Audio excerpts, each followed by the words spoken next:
Guten Morgen, Zuschauer. It's me, Ryan from Reddit Voice, bringing you guys a top story or two from r/ProRevenge.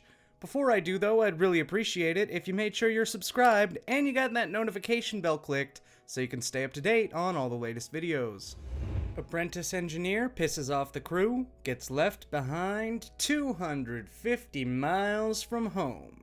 Lordy, I was reminded of this story after a recent phone call from an old friend. Rather a long one, so sincere apologies in advance. It's part ProRevenge, part entitled people. Some years age, I got a gig working a weekend music festival. Fairly simple too, 10 bands per day, and all pretty standard rock and roll fare.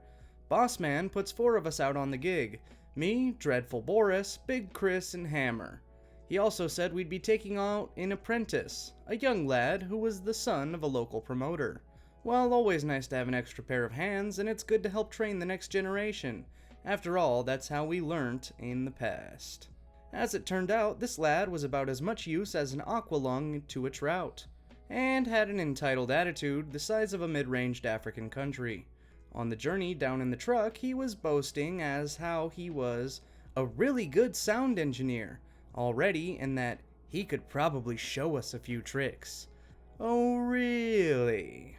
We get to the venue and get busy unloading the truck. We've got a 16-tonner stuffed to the gills with 2 sound desks and about 16 kilowatts of sound gear, 4 front of house, and about 6 kilowatt of monitors. Sorry if that's not kilowatt, it's kW, and I realize that I'm probably exposing the fact that I'm clearly not a sound engineer. As you might imagine, this is pretty heavy stuff, and it takes all of us to safely unload it and get it stacked up in a place, except that after unloading the first amp rack, all on wheels but still around 80 kilos, oh, it's kilos, the entitled brat snottily announced that I'm a sound engineer, not a humper, and promptly strolls off. A humper? Okay.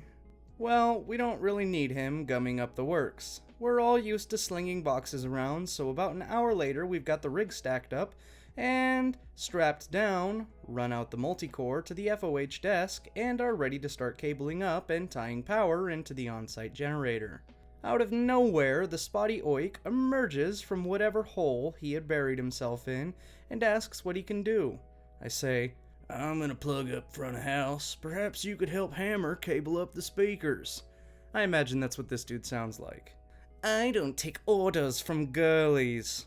This guy's British now too. Quick side note here, Hammer was 5'9", drop-dead gorgeous, and hard as nails. Hence her nickname. She was also a damn fine FOH engineer and a bloody good mate. Boris, Chris, and I collectively groaned inwardly and winced in anticipation of a full 16-inch broadside hammer. Seriously, folks, you do not F with her, unless you want the family jewels dangling from the nearest tree. Instead, she smiles sweetly, never a good sign, and says, well, I'm sure you'll learn something useful.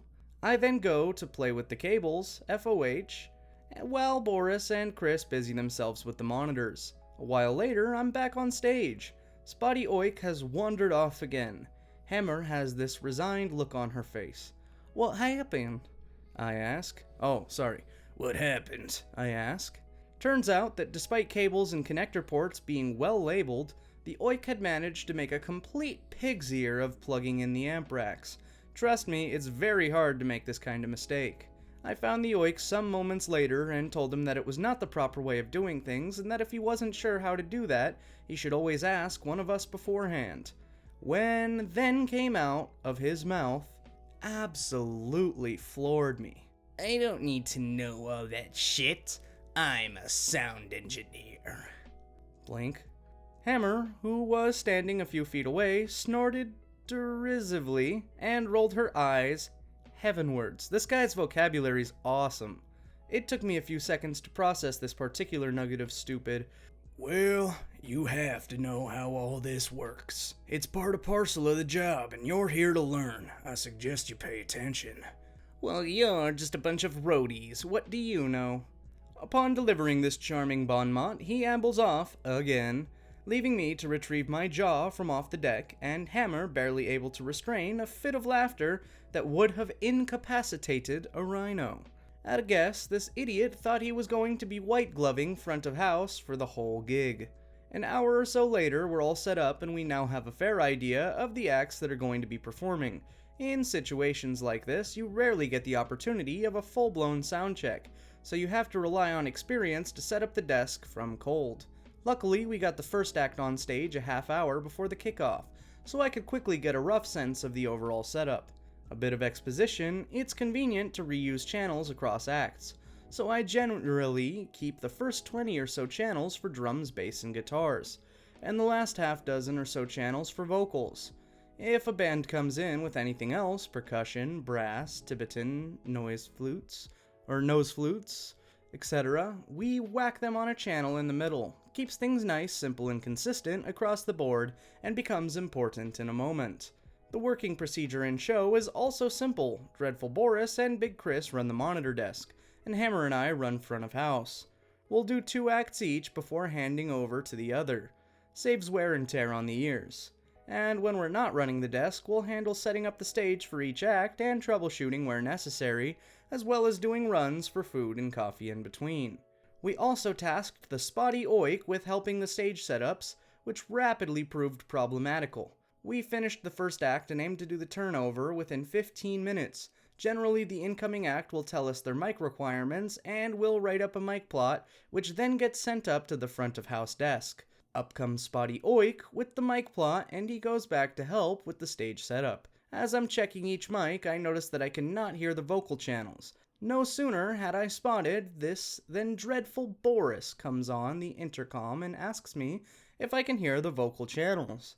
He can't hear him either. He then goes off to check the stage box where all the mics are plugged into. From all the way out front, I hear him shout, "F me!" Seconds later, he's back on the cans. "Do you all know that fucking idiot has done? Only repatched all the vocal channels so all the plugs on the stage box are lined up neatly one after each other. His words." This guy is also Jay Courtney from Suicide Squad now? Ye gods. Boris rapidly repatches the mics and we're good to go again. A few hours later, I'm starting my second shift out front. I won't bore you with my experiences of riding herd on Spotty Oik in the stages shift, which, shall we say, was interesting. Currently on stage is a rather nice jazz septet. I love doing jazz. Give me a nice 20-piece big band and I'm a happy bunny. Up strolls he who shall not be mentioned and asks, "When can I have a go at mixing? I'm really good, you know." Seeing as he's here to learn, I tell him he can take the next act under my supervision. This happened to be an acoustic duo, 2 guitars and 2 vocals. Even the most tyro engineer should be able to handle something so simple, right? Wrong. I've already set what I regarded as a sensible baseline on the feeders for him to work with. First thing he does, he reaches for the master faders and cranks into another 15 decibels. No! Immediately the rig teeters on the edge of feedback and I rapidly pull the mains back. Look and listen, balance out the 2 vocals, then the guitars leave the mains alone. He then starts making wildly inappropriate changes to the channels. EQ again, the rig starts to squeak. Okay, enough. I shove him out of the way and bring it back under control. I won't fatigue you further with the endless catalog of foul-ups and attitude that he managed to effect over the rest of the weekend.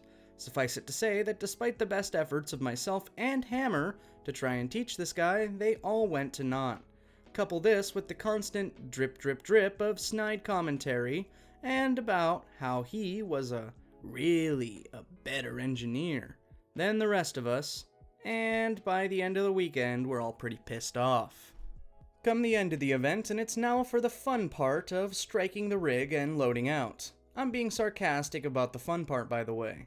2 solid days, and we're all knackered, and the last thing we want to be doing is the get out, but of course it has to be done. It's always an all-hands-on-deck situation, except the Spotty Oik has once again vanished into the woodwork. 2 back-breaking hours later, and we're all done, and the truck is loaded to go home. So where's the Spotty Oik? Nowhere. We give it a good 15 minutes, but no joy. We then decide to go look for him. So we spent another 20 minutes trolling around the site trying to find him. Again, he's done a disappearing act. And almost simultaneously, We say, F him. We climb back aboard and drive the 250 miles back to the warehouse to unload. Next afternoon, Boss Man calls me to find out why we'd left the spotty oik behind. I gave him the cliff notes and was then told that the oik had to call his dad at 3 in the morning to come and get him, a 500-mile round trip. He then said, I never liked that promoter anyway. He was always late paying the bill on previous gigs.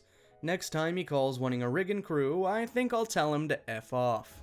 On a less serious note, that brings us to the end of today's video. If you liked it, I really hope you would check out our playlist and give our other videos a watch. It really helps out the channel.